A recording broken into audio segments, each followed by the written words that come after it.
natin ang kasama natin ang Espiritu ng Diyos. Ngunit kapag hindi natin kasama, ewan ko lang, minsan talaga naramdaman ko yun eh.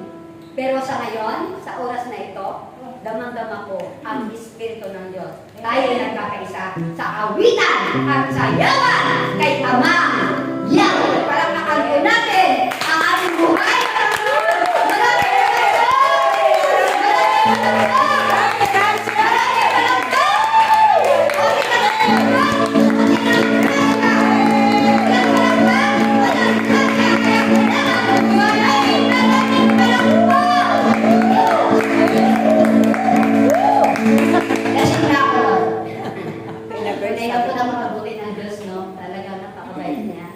Nasabi na nga namin na kapag nandito tayo sa kanyang gawain, yung kaninang nagulo ang kaisipan, ngayon mayroon ng kapayapaan.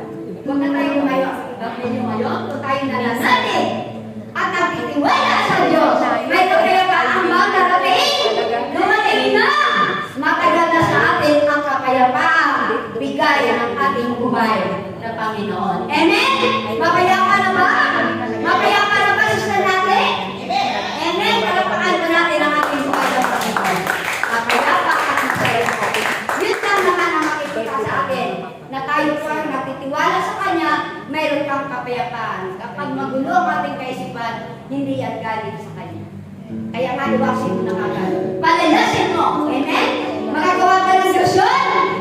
Sa pamamagitan mo? Amen? Palapakan po natin ang ating buhay. Bali ang magbabasa. Sister Heidi, pwede. No? Malaki naman. Sister Heidi. Okay, dumako na po tayo sa pagbabasa ng ating banal na aklat. Tatawarin ko na po ang ating kapatid na talagang sa kanyang paglilingkod, sabi natin, sa kanyang pagbabalik, talagang, ano sa ang tawag doon? Para si Sister Mel, naging inspirasyon niya na ang ating Panginoon. Na dati siguro, kami naglalaro, nagtatapisaw, pero ngayon, this time, seryoso na kami sa ating buhay ng Panginoon. At tinutukoy ko po ang ina sa bagong Jerusalem, Inang Heidi Cabral.